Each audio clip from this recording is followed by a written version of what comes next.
फिल्मी कलाकार ने लिखा है, दिल के टुकड़े करके मुस्करा के चल दिए। दिल के टुकड़े टुकड़े करके मुस्करा के चल दिए, जाते जाते ये तो बता जा हम जिएंगे किसके लिए। जिसके दम पर पश्चिमांचल था, 12 तारीख को भी फाइनल हो जाएगा।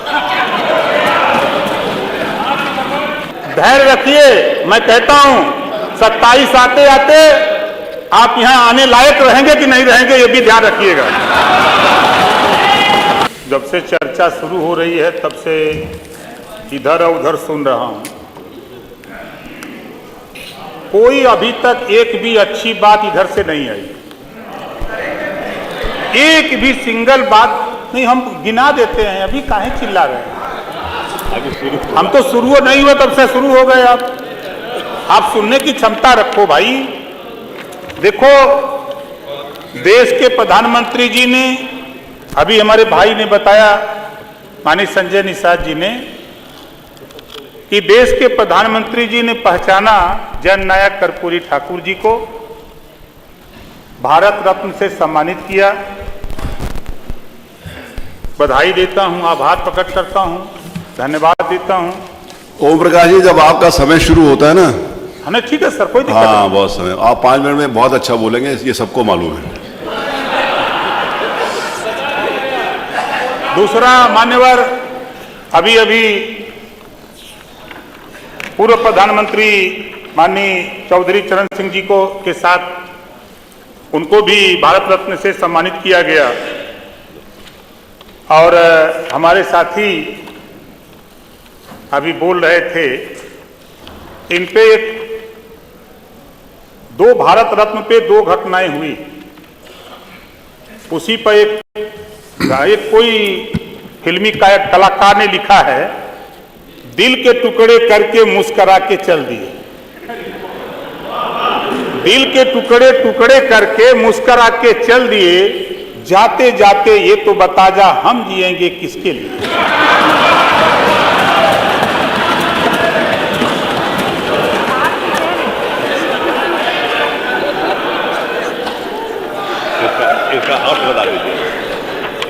माननीय अध्यक्ष जी, शुरुआत जहां से हुई, हराने के लिए मुखिया ही एनडीए में शामिल माननीय नीतीश जी,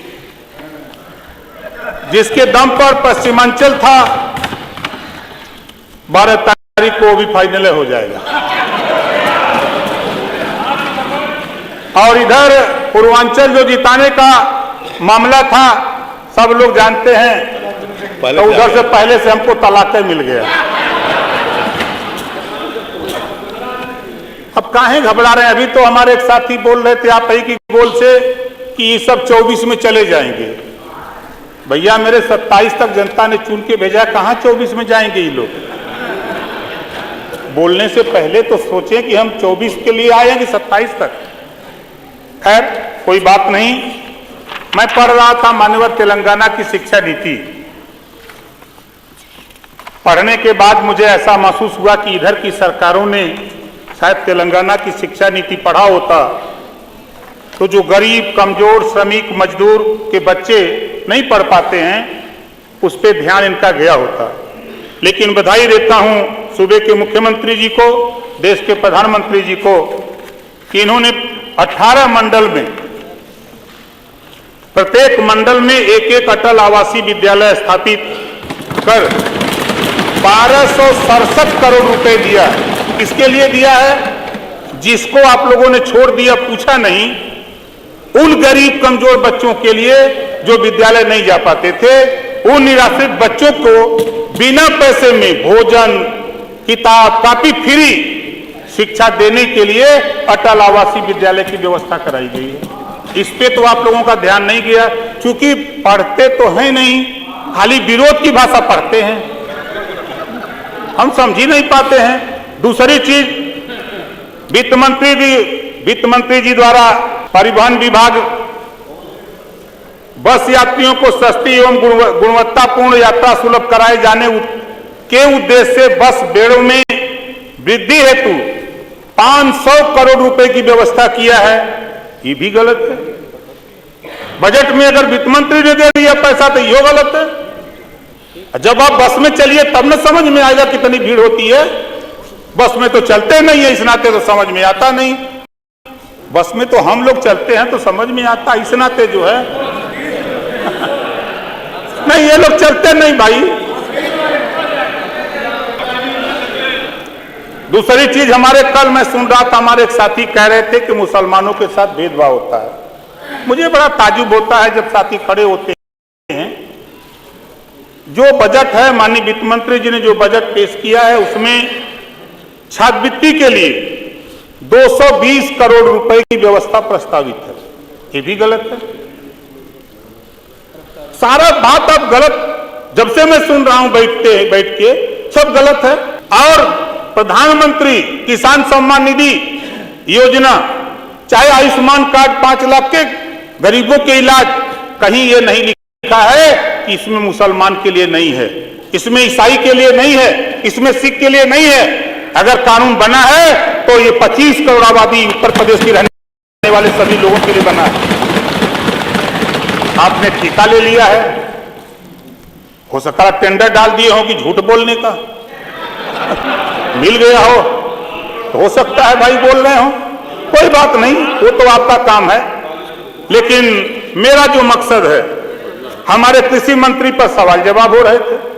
हम तो एक चीज खाली कृषि मंत्री जी का मैं जो बजट था पढ़ रहा था, कृषकों के निजी नलकूप, मैं भी किसान का बेटा हूं, मेरे पास भी 2 नलकूप है, लगाया हूं। निजी नलकूपों को रियायती दरों पर विद्युत आपूर्ति हेतु 2400 करोड़ रुपए की व्यवस्था प्रस्तावित है, जो वर्तमान वित्तीय वर्ष की तुलना में 25% अधिक है। हम भी तो आस लगाए हैं कि हो सकता है कि हमरो माफ हो जाए। कम बोलो, ज्यादा मत बोलो, तरीका सीखो। सदन में बैठे हो, बोलो सदन में तरीका। आप बोलते हो तो हम तो नहीं बोलते हैं। आपका नेता भी बोलने लगे, हम सवाल जवाब करने लगे तो सबको पीड़ा होने लगेगी। तब नहीं, आप लोगों को सिखाया गया है आपके नेता के द्वारा कि ओम प्रकाश राजभर जाओ, तब आप लोग बोलते रहना, बोलने मत देना। ये तरीका अच्छा नहीं है। नहीं, हमसे ज्यादा देखिए बोलने वाला नहीं कोई मिलेगा विरोध करने वाला। नहीं, हम बोले तो चुपचाप मार के सुनिए, अच्छा लगे चाहे बुरा लगे, सुनिए। काहे घबरा रहे हैं? धैर्य रखिए, धैर्य रखिए। मैं कहता हूं 27 आते आते आप यहां आने लायक रहेंगे कि नहीं रहेंगे, ये भी ध्यान रखिएगा।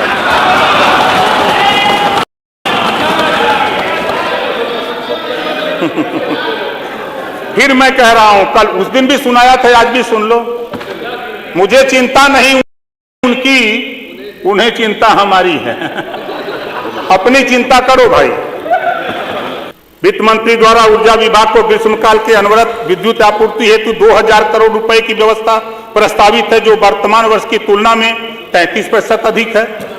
निजी नलकूप उपभोक्ताओं को रियायती दरों पर विद्युत आपूर्ति हेतु 1800 करोड़ रुपए की व्यवस्था प्रस्तावित है, जो वर्तमान वर्ष की तुलना में 20% अधिक है।